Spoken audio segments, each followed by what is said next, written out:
And good morning, folks. It's the day after Election Day, and yet again we saw a very dismal turnout in the elections throughout the country. We see the tides of change swinging from one party to the other party yet again. And aside from about 1992, where there was a real challenge to the authority of the two-party system, we haven't really seen any kind of a movement in this country along those lines. So, as many of you know, I swore an oath to this country when I was about 17 years old. And when I swore that oath, it was to defend and protect this Constitution against all enemies, foreign and domestic.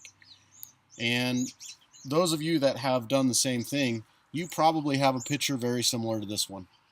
And this is one of the pictures that I've been able to recover from my past. It happens to be when I was 18 years old, and when I first went into the military back when I was a skinny young kid, and before I put on about 120 pounds after high school. So, for those of you that don't understand this, that's okay. Just know this to be true. There are 11% of the population that signed and swore their lives to defend and protect this Constitution against all enemies, foreign and domestic.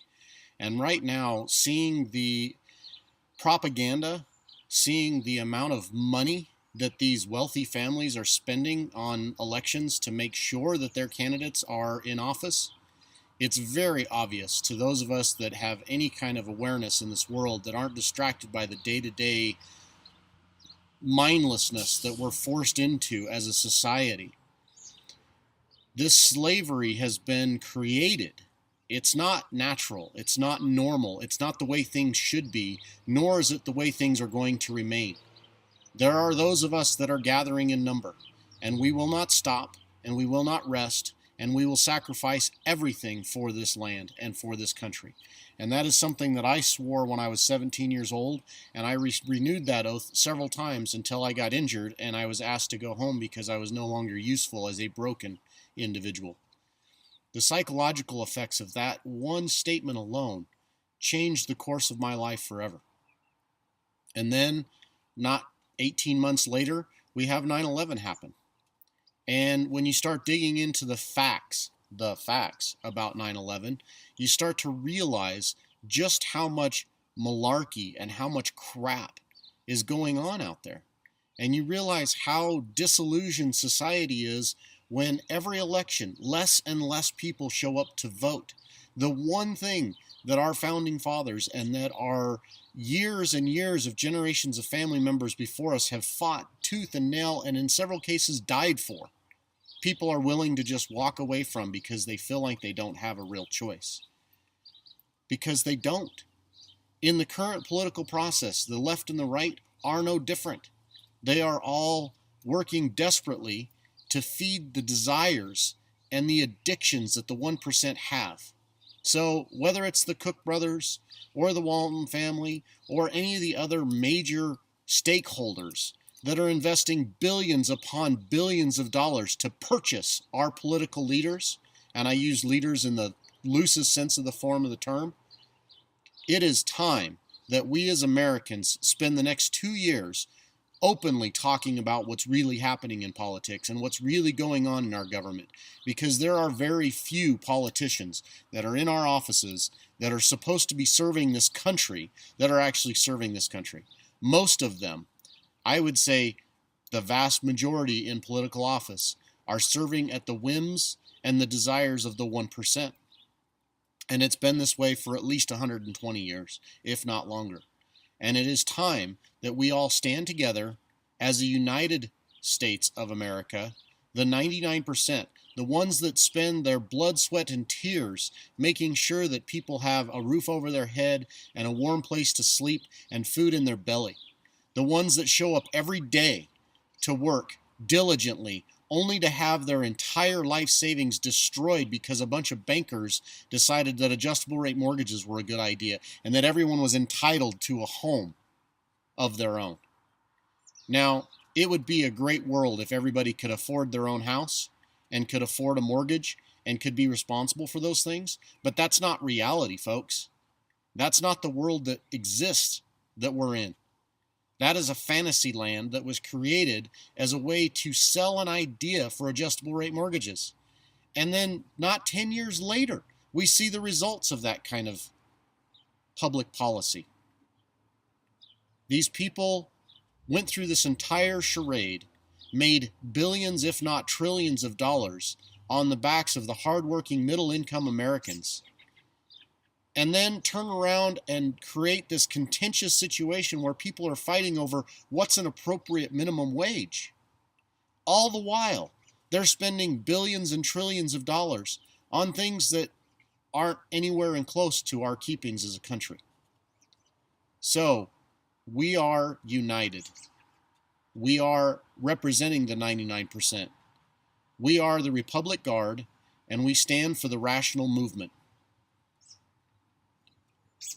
If you don't understand what these things mean, then reach out to us. Let us explain it to you, because there is only 11% of the population that can call themselves a veteran, and only 11% of the population were willing to sign on the dotted line and put their lives at risk for this country.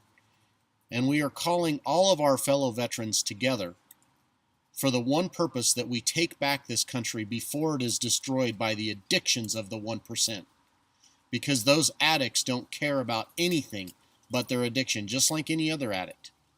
And so we must rally together in one cause, and that is to break the stranglehold the 1% has on our government. And the things like the super PAC funding bills and the ability for every facet of our government to be corrupted because it's centralized in one core in Washington, D.C. And it is so far removed from the average public that we have no real influence over it. And it's so disheartening that it's absolutely disenfranchised most of the public, to the point where only about 30 to 40% even bother to go out and vote. Because at the end of the day, when you look at the election and the ballots, you're picking between the lesser of two evils. But it's still two evils. And they're not even different anymore. They're almost openly talking about the same crap. It used to be that one stood for small and regulated and unregulated government to be able to allow businesses to prosper. But all that did was allow the businesses to create these loopholes and avoid paying their fair share of what we create in this country as a gross domestic product. Meanwhile, the other party is so busy talking about how everybody needs to be on a government system that nobody's going to be working anymore. The working class is becoming smaller and smaller to the point where the very smallest percentage is carrying the burden of the large majority. It's unacceptable by any means. And it's unacceptable that now the ultra-right are trying to shove religion down the throats of every American. At some point, our founding fathers were wise enough to understand that the separation between church and state is what needed to happen in this country for a reason. We needed to have a separation between our philosophical beliefs and what law meant. We are all supposed to be equal in the eyes of two things. One, the eyes of God, the Almighty, the Creator, and the benevolent one and only God that exists, that the vast majority of the population of the world calls by several hundreds, if not thousands, of different names. You should not be threatened by others' beliefs.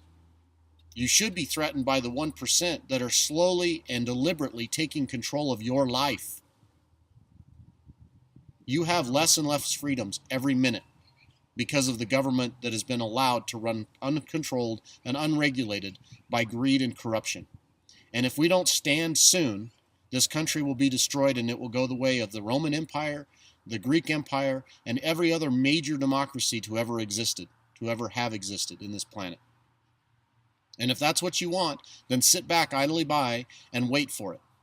If that's not what you want, if you believe in the foundations of this country, if you believe in what this country stands for, freedom and equality for all, then reach out to us.